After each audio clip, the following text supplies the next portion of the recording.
Welcome back, everybody, to more Final Fantasy Tactics. So we are learning pretty much the beginning of this game, where everyone came from. Basically, it's a time of robbery and murder in Ivalice, and it's just telling you that things were so unstable, and money was so scarce, food was so scarce that, people pretty much just were, going nuts, rebelling or signing up for mercenary work or deserting armies, and it was a bad time for Ivalice, let me tell you that much. So, this is pretty much setting us up because I come from a noble house in this game. And you're kind of torn between the plight of the common person, which you don't really know that much about since you're kind of raised, with all privileges, and, that of noble need, of trying to survive and lead a nation. I heard another wagon bound for Egros was attacked. That's the castle. Must have been the Death Corps. Death Corps are like a group of rebels. Something's starting. Know anything, Delita? No, but I can guess. What do you mean? Prince Larg's coming to town. Prince Larg? Why? Not only Larg, but Marquis Elmdor of Limberry, too. That's news. It's not an official visit, is it? There are danger zones everywhere in Ivalice. The Hakutan Knights are in full operation, but suffering from a shortage of men, so they need us cadets. Everyone, fall in!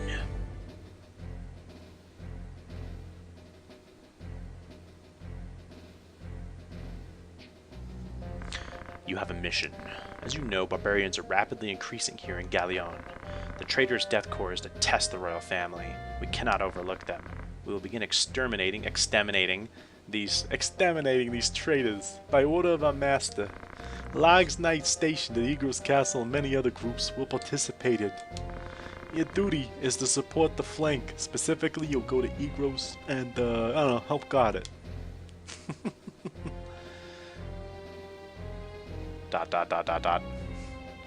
I don't know what's going on. Cadets, ready your swords or some shit. A gang of tortured thieves is trying to sneak into this town. We'll begin preparations now to keep them out of town. Come with me. This is the front line of operations. We're going to call this Operation Meatball. That's all. Prepare immediately.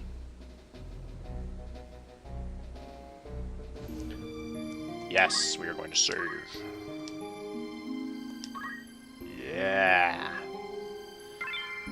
Yeah. Magic City of Garland. I don't know why it's called the Magic City of Garland. Like, there's not too much that's magical about it, even in, like, the future of the game. So here's your battle layout. It's going to be pretty damn basic here.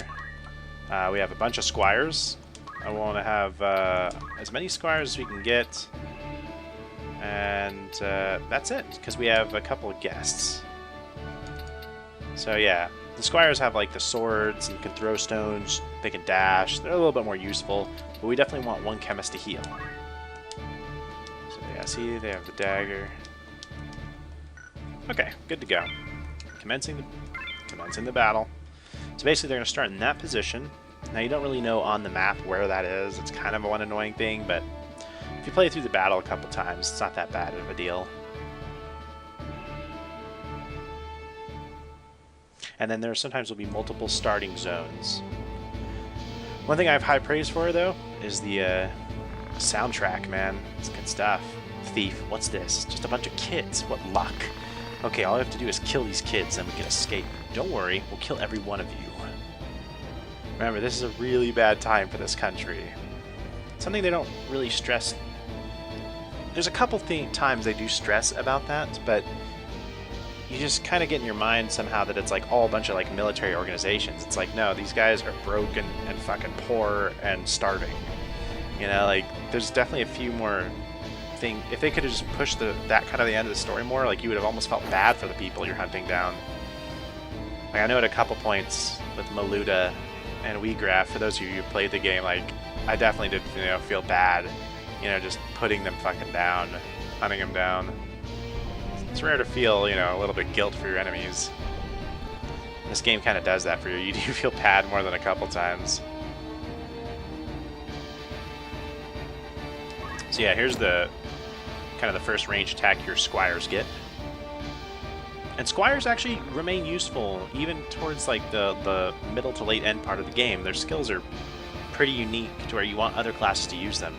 Mal, watch out. Don't rush them. Don't patronize me, Delita. I'm also a Beolv. Beolv? The Beolv family? So you must be cadets from the military academy, snot-nosed little nobles. Silence, surrender, or die in obscurity. What can a bunch of kids like you do? A bunch of spoiled punks like you'll never beat us. Now, I've lost this battle at least 15 times. Back when I first played the game and I was like in 7th grade, I just could not wrap my head around like what I was supposed to fucking do to like win. So here's like the zoom in, zoom out controls. You can spin around the battlefield a bunch. Actually, what do I have? I just have Wish, so I can heal. Now, let's try to go for a frontal attack. I might miss. We'll attack her. We have a 95% chance to hit. Nice. And you don't have to really worry about reactions. What do you got? Dash. And equip change just allows you to change like equipment, like, you know, armor, weapons, that kind of thing. So you want to be able to fuck up this chemist pretty fast. I think that's about it. I'm going to go over here and take these two on first.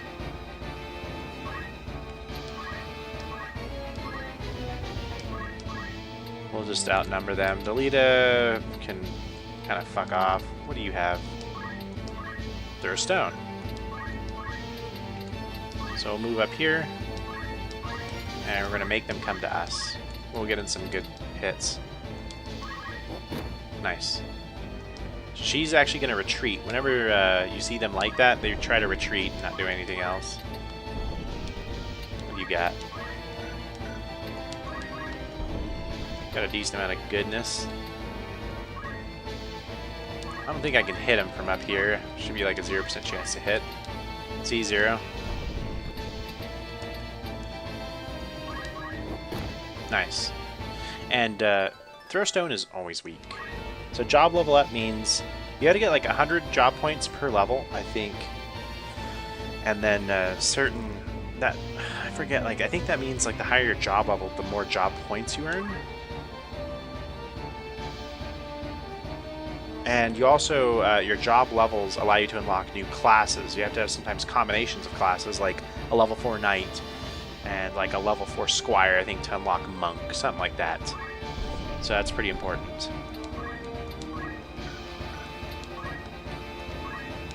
Alright, so let's see if we can throw good old Delita a potion. We can't. So we're going to move over here. They're going to be drawn towards the chemist. We just want Delita to live through the next round so he can help us. And then every 100 experience, I think it's a level up. So he has 73 experience. He gained 10 experience. He has 83 experience. He gets 100, it rolls back around. He's level 2, starts over. It's pretty easy to level in this game.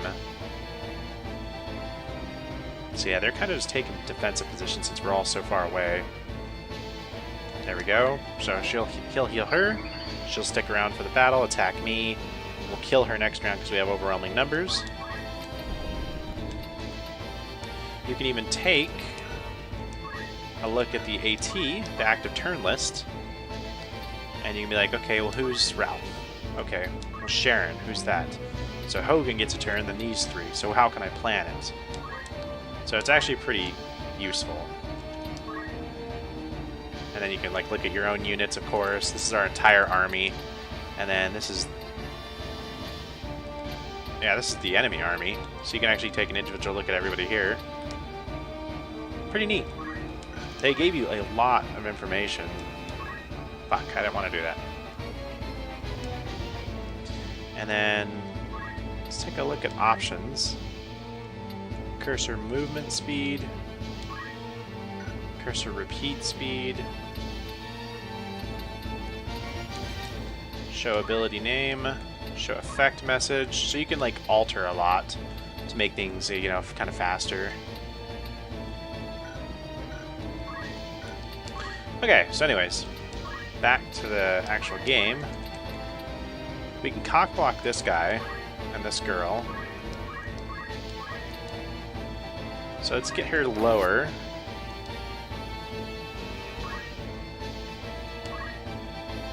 He'll attack Delita most likely.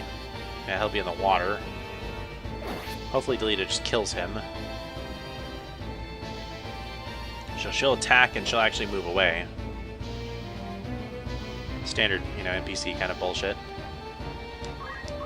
And there's also a jump stat that everybody has. Like if you go to their status, and then you can see like my HP, my MP, and my CT. Well, if you look just below that, it says move 5, jump 3. That actually means I can jump up vertically or across 3.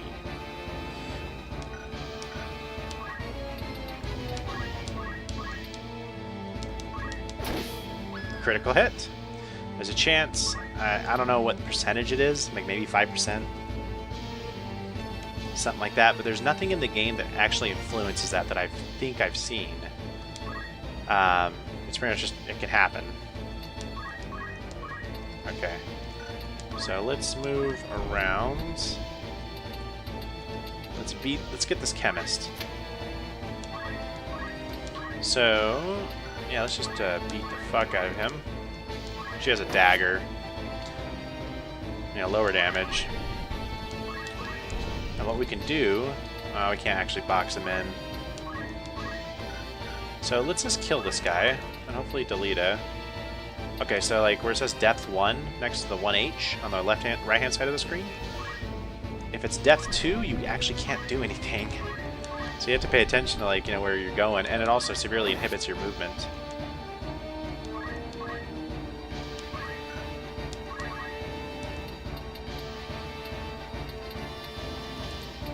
Alright, so I think I can just heal from here. There we go. Good job. Alright, Mueller. So he'll go up here, attack my dude. If I hit. You son of a bitch.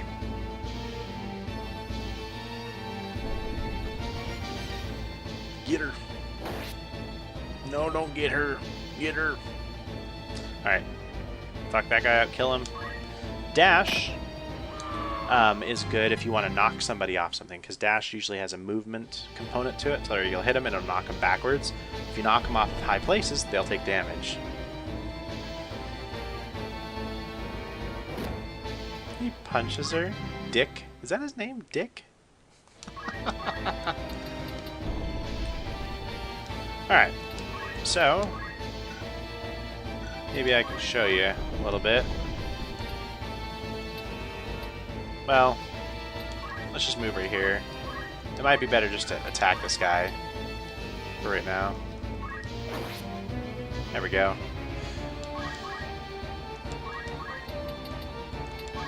We'll move in. And then we'll kill him with our other guys.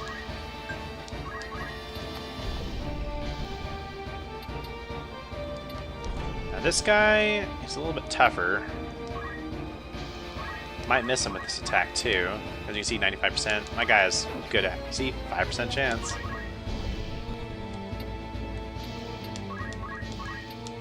%chance, damn.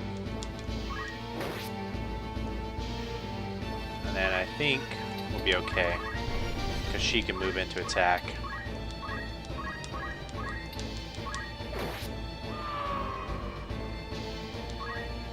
Yeah, let's not expose our back. So attacking from elevation, I believe, makes it easier for you. Now, see that 3 above, like, the dead body's head? After 3 turns, their soul crystallizes, and you can actually get a full restore of your HP by moving over, or absorb one of their learned abilities. It's really useful.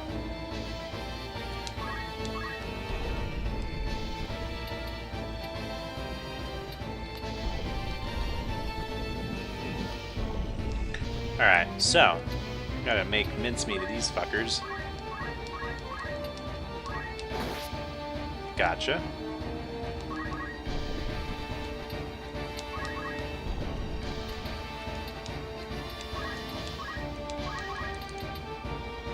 Damn.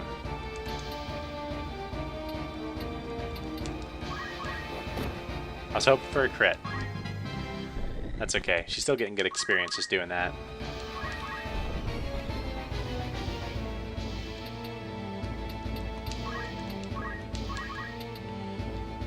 I mean, there's really no need to heal, but fuck it.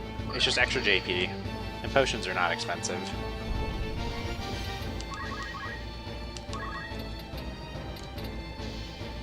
So we don't really have anything useful in this instance, and our movement's kind of cock-blocked. So I'll tell you what. We'll just be right here. It sucks we can't drop down. Yeah, I guess we'll just move right down here. And if you don't act on your turn, you actually will act again faster because your CT. I'll show you the CT stats right below your HP and your MP. So see, he has like a CT of 100. That means as soon as you get 100, that's your active turn. Your CT actually goes up, I believe. Man, I forget like what. It's based on your speed. You get like 6 like every person's turn that goes by, and then eventually like it really depends on your speed. Like her speed's 6. But I don't know, I think that's kind of wrong. I think there's something else that goes into it. Maybe it's like you get 1 turn for every, like you divide 100 by 6. Nah, that sounds really wrong too.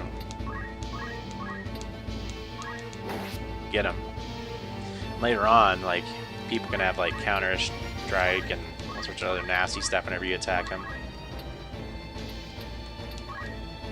So we should have a dagger. Nice.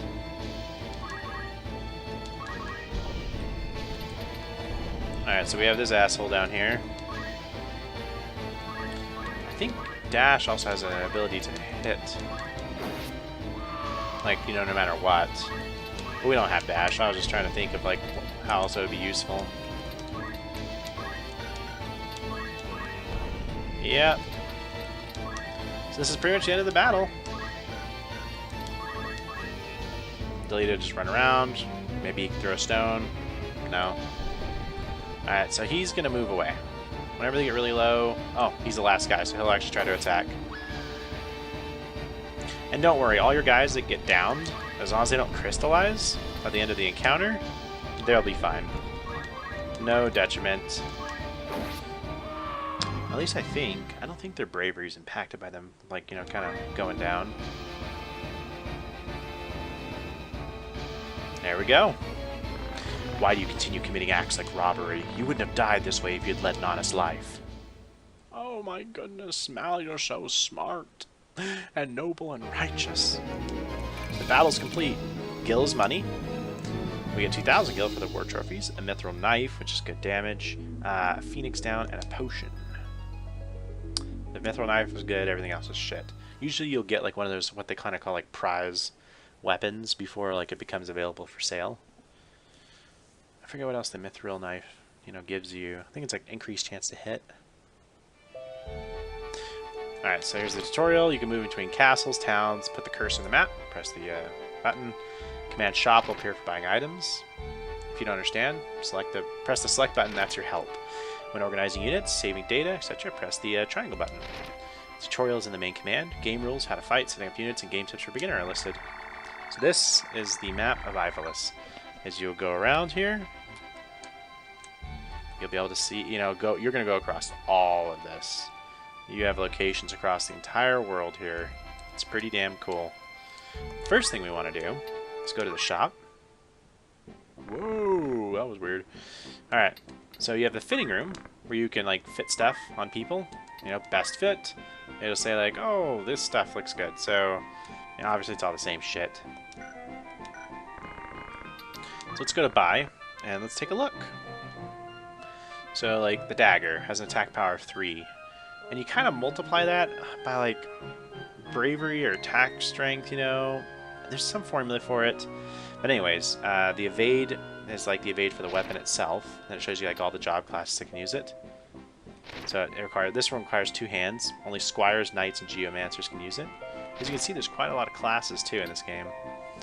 So here's the rod weapon. People can evade it pretty easily, 20%. Or does that give them evade? I think that might give them evade. Yeah. Yeah, I'm pretty sure it is. It does give them evade. So anyways, armor in this game gives HP. There's no other armor stat for defense or anything. I thought this system was pretty cool. You know, you don't have like a separate defense system. It's just all HP. How much damage can you soak? And then some evade. That's it. Clothes give you, 5 HP. This is your accessories, which you don't get for a while. Phoenix Downs revive dead units. Eye drops cure blindness. Antidotes cure poison. Potions restore some HP. You can buy in bulk. I mean, they really did think of a lot of quality of life things. How many? Let's go with 10. 550 gil. Thank you.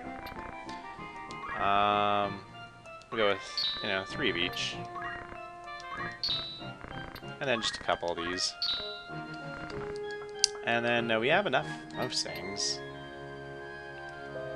So that's attack power 4. Wide blade used for slaying. Cheap ordnance sword, low attack power. Alright, so there's also the soldier office where you can buy new people, or you can change. You can only change the name of monsters in this game, by the way. So my original people that I have, they're kind of stuck with this, but we can recruit some new people, and you'll have random stats, their bravery and their faith. So it actually, is worth it to do that later on. But they're like, I think 1,500 a pop. You can go to the bar to talk about rumors. Find out like, hey, what about the death cores? Robberies are on the rise in various areas, and Galleon is no exception. Wagon hijackings and abductions are rampant. Now a group of former criminals and mercenaries called the Death Corps has been making the most trouble for the Hakuten. You can find out about King Amdoria, who's like, basically he's getting ill and he's going to die. You can learn a little bit more about the 50-Year War if you want. Basically the economy of this place is kind of shitty. So this is where I leave you guys. Next time we will be going over to the Mandalia Plains. Catch you then.